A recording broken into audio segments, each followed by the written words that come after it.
have with foster care. In addition to that, there is also some funding for bail reform and also for some of our counties that have additional capital needs with respect to their elections. So we really look forward to having our colleagues come back so we can address these critical issues for the people of the state of Texas. And let me just say, everybody, we're going to have a time for Q&A coming up very shortly. I do want to pose a question to Dr. Bonin, though, because I want to put a finer point on this element of where we are in our budget. Dr. Bonin, when y'all certified the budget, and you probably know Dr. Bonin is the chair of our Appropriations Committee. When you certified the budget, what did they tell you? How much headroom do we have, and how large was the budget? So the comptroller certifies the budget. We don't get to certify that, but we will always appropriate within our means. So this is done in a prospective fashion. The comptroller projects into the future the revenues that will come to the state in the subsequent biennium, looking into the future. And as you can imagine, trying to predict revenues more than 2 years in advance is very challenging. And as we learned just a year ago, sometimes dramatic things happen that can change that forecast. And if you look back to last summer, we were anticipating a much more dire, much more bleak circumstance, potentially being $4.5 billion short in the present biennium, which turned out not to so much be the case. And then looking forward to the upcoming biennium, we thought our available state-generated general revenue could be as much as $20 billion less than what it had been in the current biennium. Because of the recovery in the economy, we were able to be essentially flat biennium over biennium in general revenue, but with the continued economic performance being so strong and so positive, we now have over $7 billion available that was not anticipated to be available to us just literally a few months ago. And I think that's a great takeaway for all of us, is to understand that we had headroom of a couple $100 million on a budget of several $100 billion just a few months ago.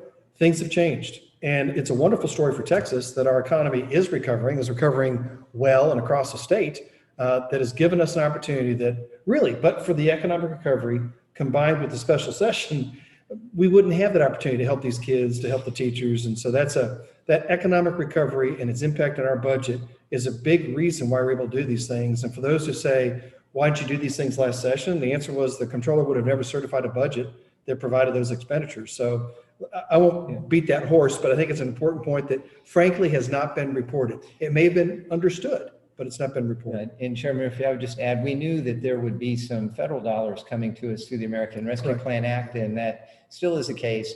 But we're talking about right now some unanticipated state revenues, which is a different dynamic and an additional opportunity. Great point. Great point. Yeah, the federal dollars are still yet to come, and we may yet have that as a special session item as well.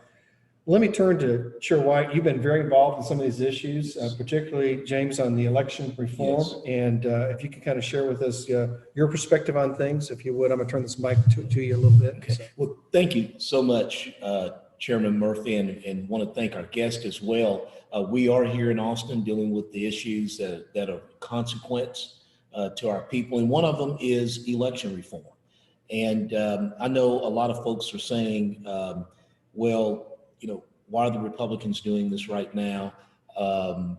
Is it because of the last election and whatnot? Right. And I've sat down and looked at this. I mean, on average, since I've been in the legislature, 2011, we have sent about 222 bills to the Elections Committee. Wow. Okay, and that happens all the time.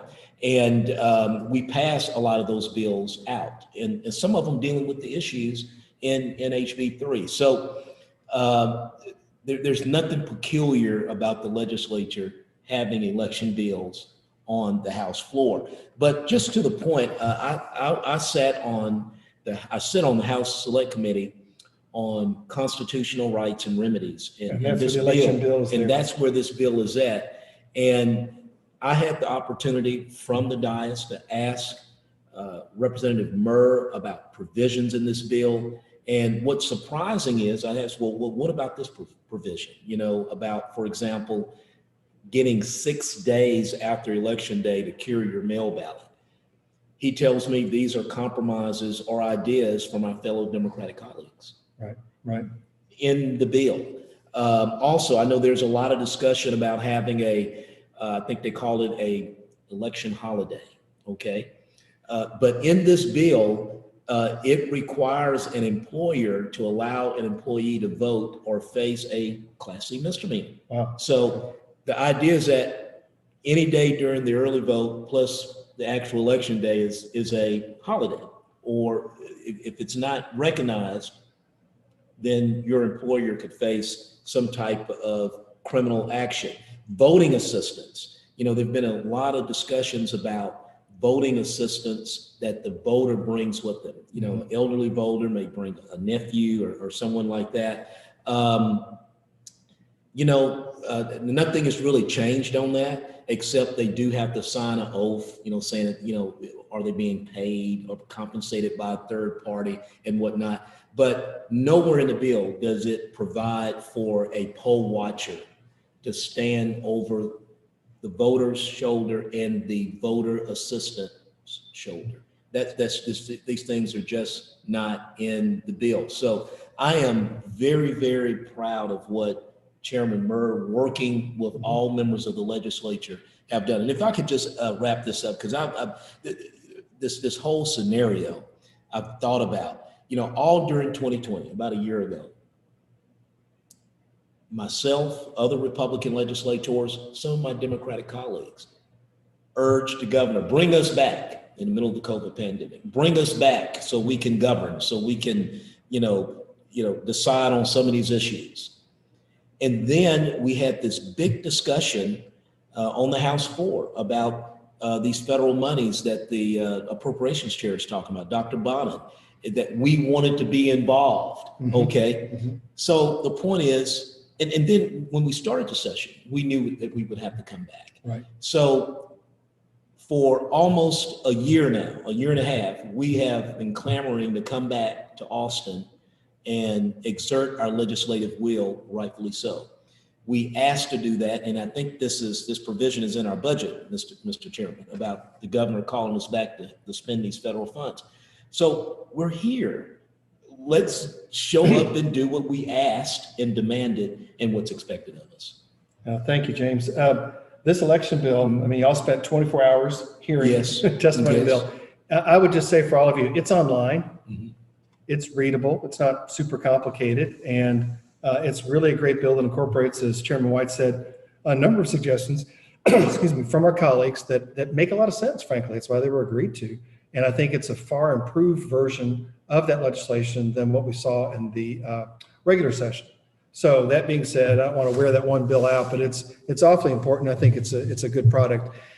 At this point, I want to open up for questions, and I'm assuming everybody doesn't have Zoom calls, know how to raise your hand. And we have our Director Jordan Watt over here to help tee you up, and we'll pull people up and actually listen to your questions. So we're looking forward to those, whatever they are, and I'll either answer them if they're very, very difficult. I'll give them to Chairman White or Chairman Bonnet, as the case may be. And so Jordan, do we have a question up? Yes, first up is Bob Garrett. Okay. Mr. Garrett, please go ahead. Thank you, Chairman Murphy. You have 83 Republicans, I think, in your caucus. 2 Tuesdays ago, when you put the call of the House through, you had 4 Democrats helping. That left you at 87 toward a quorum of 100. How many more are back, and how many more do you need to get 100? Thank you, Bob. We're following the numbers pretty closely. I think we're at 91 members here right now today. More are told, have told members they're returning. We need to get 100 on the floor, so we're getting closer every day. Bob, I want you to understand, though, and everybody, you can't show up on day 30 and get our work done. You need to be here well in advance so we have time to move Senate bills through the House bills through the Senate, certify the budget that Dr. Bodden and Chair Nelson are going to do together. So we're kind of on the bubble right now, time-wise and number-wise. But the other thing I'd add, Bob, is, as you point out, not everybody left. and some of those who left are coming back. We just need more to come home. Okay, next up is Daphne. Okay, Mr. Fink? Thank you so much. Really appreciate it. Let me ask you this. Republicans have said from the beginning that the election integrity bills had nothing to do with the 2020 election. And I'm wondering if Representative Toth's bill to call for an audit of the 2020 election in the top 13 populous counties steps all over that message. We're a party of independent-minded people, and people can file whatever bill they think is appropriate. I can tell you that in talking to people that are working on the legislation, we have an election integrity bill. It's informed by a number of elections. And yes, 2020 is part of that experience, but so are a whole series of other elections. But that's really where that bill comes from. It's one that our colleagues, while they were here, those first few days of sessions, they helped put those ideas in there. And that's why we wanted to come home, pass a bill that makes a lot of sense. If people go through what's in that bill and the presumption of innocence, the presumption of validity on mail-in ballot, these things that are now baked into the bill really improve things, expanded hours. So I'm hoping that's what people will pay attention to, is the bill that we're advancing, that we're promoting, the one that I think it's already passed the Senate, or a version of it. And so it's ready to go. If these people come home, just another 9 of them, we can get that bill passed.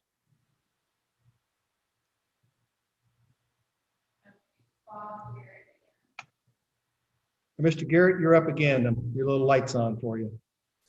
Yes, one other item here, the bail issue, to really, I'm told, to really get something meaningful done toward what the governor has been talking about, which is these violent criminals re-offending, killing cops as in the Damon Allen Act, is to change the Constitution. So the Democrats, you would need 100 votes for a constitutional amendment there, and the Democrats would have leverage to extract some kind of a compromise on that, would they not? Absolutely. That's why we want them here. I mean, this process, we put a bill on the floor. It's not finished till it leaves the floor. There can be amendments galore. The budget, what'd you have, 170 amendments on the budget, Dr. Bond, something like that? More. So no, we want them here to weigh in on that. And we need, as you said, Bob, it's a hard 100. It's not 2/3. It's 100 votes it takes for a constitutional amendment. And that's why we need those folks here. And it needs to be an amendment that makes sense and a bill that makes sense. There's another element, if I may, and that is there's a garage door closing. Ballots need to be prepared sometime in August for the November election because of early voting and mail-in ballots and military voting and all that. So we need to get that constitutional amendment out of here pretty quickly to make sure that people in Texas vote, because they want to be safe, and we don't want people in jail that don't need to be in jail awaiting trial. We don't want poor people in jail for being poor, but we want people that are dangerous, people that are a threat to society in jail. And that's why they need to come home. I think that's something we actually all agree on. We just need to get them here.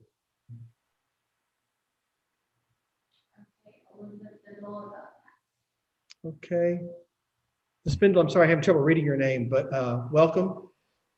Yeah, thanks. Are there discussions underway with any Democrats right now regarding a compromise that would bring them back to Austin? And is there a compromise you all would be open to on the elections bill? Oh, absolutely. Those conversations are occurring officially with the high-level folks from each group. They're occurring unofficially as our colleagues call their friends and say, you need to come back. They're occurring as staff members call their bosses and say, hey, I'm about to run out of a paycheck. You need to get back here and get our budget worked out. So they're occurring at all kinds of levels. And unfortunately, I guess, the good news is we did a lot of compromising on the bill that we have right now, the elections bill. Many of those suggestions, those elements I talked about, are really Democrat suggestions. So could there be more? Absolutely. And there are 10 other items on the call that are all open to being shaped by the members of the House. You can say something there, Chairman Murphy, and I would add that we really can't have a healthy, meaningful dialogue unless our colleagues choose to participate in the process, and that occurs here in Austin. So they need to come home and honor their commitment to their constituents and to the people of the state of Texas and be a part of this. So any negotiation that might take place can only begin with their presence. I don't think that this is something that would be negotiated between Washington and Texas. This is the Texas legislature. They are elected by their constituents here in Texas, and they need to come back to Texas so that we can work for the good of the people of the state right here in Austin. And I would really be interested to know what some of these negotiating points are on the election bill. As I'm just looking through some of the high points of the election bill, folks that for some reason, they don't have a driver's license or a social security number, they can still provide a reason why they don't have these identification requirements and still receive a ballot. I just don't know what else there is to negotiate there. I'm sure there is. We would, like the chairman said, we need you here to chat about that. Again, HB 3 doesn't allow poll watchers to be in voting booth with the voter.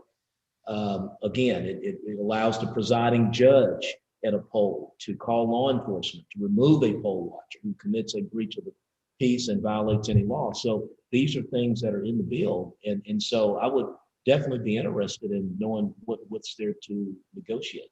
And I would add to Chairman White's point, there's been far too much rhetoric from our Democratic colleagues and a very scarce amount of discussion about the substance of what's actually in the legislation. When we get down to looking at what's actually in the bill, which is what Chairman White has done a great job of highlighting, we see that this is a bill that can accomplish our goals of making it easy to vote and hard to cheat. That's what we're trying to do. There's no voter suppression in this legislation, yet that's all they want to talk about without talking about what's specifically in the bill. Good points, each of you. And that's why I refer everyone to reading the bill online, because it's indisputable what it says. And so I just encourage that. So thank you for your question. Jordan, do we have another question? Another last call, anybody else? Yeah, do we have any questions? I don't want to ring off before you're done, but Jackie. Or no, sorry. Yeah, Jackie. okay, Mr. Fink, I think you're up again, sir, but wait, oh, there you are. Okay, your light's on. You're good. Yes, thank you again. One of the things that one of the Democrats mentioned today was the criminalization of election workers. And we've heard that before. So can you talk to me a little bit about, what's your response to that, of their concerns that, some of these election workers face the prospect of charges if they, let's say, deny a poll watcher entrance or what have you? Hold 1 second. I'm going to let James address that, because we covered that in our press conference specifically. The other day we did the election bill in the press conference. And first off, the people that are saying that are wrong. I hope they understand what the bill does, and maybe they're just out to speed. But James, I want you to talk about the presumption of innocence, because Right. the innocent mistake, what was that?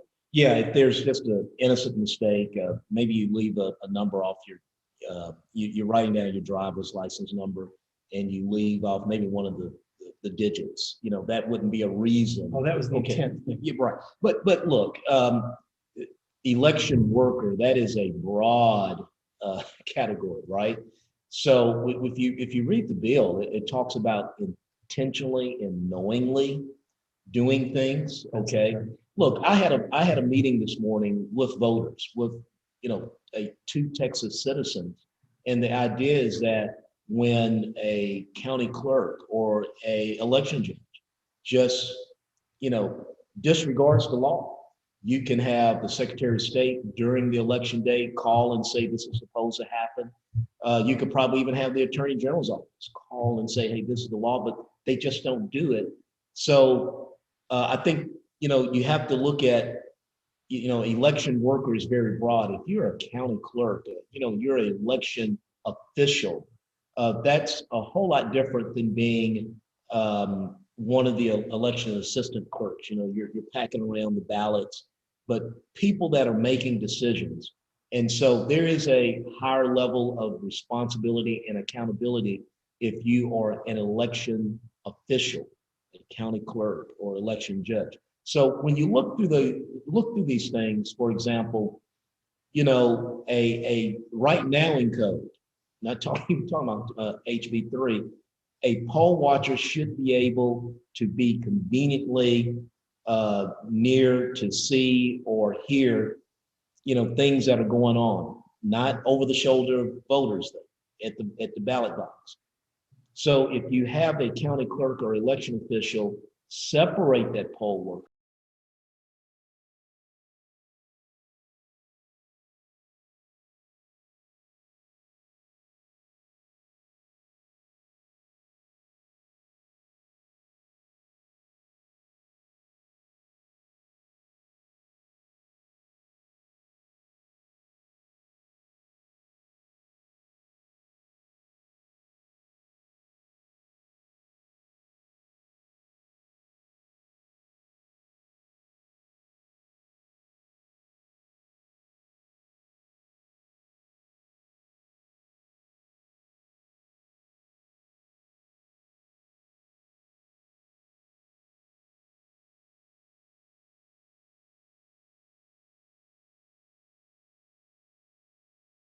We're ready for them. And frankly, as Dr. Bond said, we value their opinions. We don't all agree on everything. We recognize that. But what do we agree on and what can we move forward with? That's our goal. That's our goal. It's not some cookie cutter, you know, our way or the highway kind of program. We want to make sure that we're taking care of all Texans in all circumstances. Thank you very much. You're welcome, sir. Well, if we don't have any further questions, I really want to thank those who are observing and those that participated for the time today. I want to thank my colleagues each for making time to be here today. We're going to continue this kind of work. This is kind of the first time we've done this because we had the live press conferences, but we recognize those don't work for everybody, so we're kind of being flexible on that. I believe we will have another press conference on Friday, so stay tuned on that. With that, I guess we'll ring off. Jordan, do we close any special remarks? Well, let me just say, thank you for your service to our state, and God bless Texas. Thank you.